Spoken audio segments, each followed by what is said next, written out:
Hi friends, welcome to my channel. ఈ వీడియోలో కాకరకాయ ఉల్లికారం తయారీ చూద్దాం. ముందుగా కావాల్సినవి 2 ఉల్లిపాయలు, 1 టేబుల్ స్పూన్ కారం పొడి, కొంచెం పచ్చి కొబ్బరి, 1/2 స్పూన్ జీలకర్ర, అలాగే కొంచెం ఉప్పు.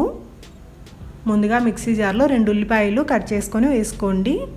అలాగే ఇందులో పచ్చి కొబ్బరి ముక్కలు, 1 టేబుల్ స్పూన్ కారం పొడి, 1/2 స్పూన్ జీలకర్ర, కొద్దిగా ఉప్పు వేసుకొని మరీ ఎక్కువ మెత్తగా కాకుండా కొంచెం బరకగా గ్రైండ్ చేసుకోండి.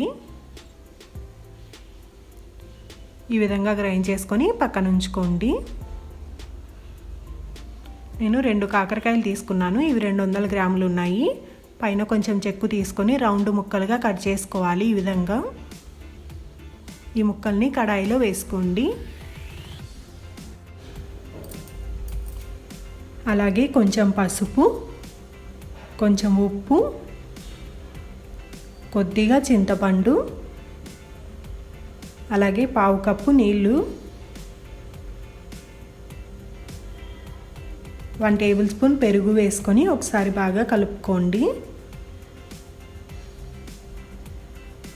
మూత పెట్టేసి మీడియం టు లో హీట్లో కాకరకాయలో ఉన్న నీళ్ళన్నీ ఇంకిపోయే వరకు కుక్ చేసుకోండి.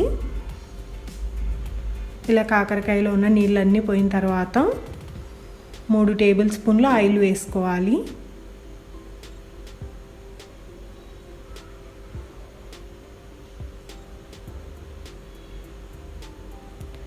ఒకసారి గరిటెతో కలుపుకొని మూత పెట్టేసి మీడియం టు లో హీట్లో 7-8 నిమిషాలు కుక్ చేసుకోవాలి. మధ్యలో చూసుకుంటూ కలుపుకుంటూ ఉండండి. కాకరకాయలు 7-8 నిమిషాలు మగ్గిన తర్వాత ఇందులో మనం ముందుగా వేసిన చింతపండు పీసెస్ ఉన్నాయి కదా, అవి తీసేసుకోండి.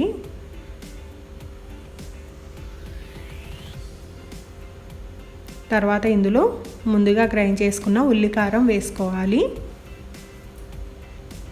ఈ ఉల్లికారాన్ని కాకరకాయ ముక్కలకు పట్టేటట్టు ఒకసారి బాగా కలుపుకోండి.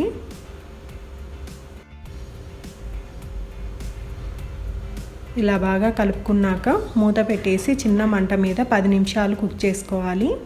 మధ్య మధ్యలో కలుపుకుంటూ ఉండాలి. ఇలా 10 నిమిషాలు మగ్గిన తర్వాత ఒకసారి బాగా కలుపుకొని కొద్దిగా బెల్లం వేసుకోవాలి. మీ రుచికి తగ్గట్టు వేసుకోండి బెల్లం. ఒకసారి గరిటెతో బాగా కలుపుకొని స్టవ్ ఆఫ్ చేసుకోవాలి. ఇంతే ఫ్రెండ్స్, ఎంతో టేస్టీగా ఉండే కాకరకాయ ఉల్లికారం ఫ్రై రెడీ. మీరు కూడా ఒకసారి ఇలా చేసి చూడండి, మీకు కూడా ఖచ్చితంగా నచ్చుతుంది. Thanks for watching. మీకు ఈ వీడియో నచ్చితే లైక్ చేయండి, షేర్ చేయండి. నా ఛానల్ని తప్పకుండా సబ్స్క్రైబ్ చేయండి.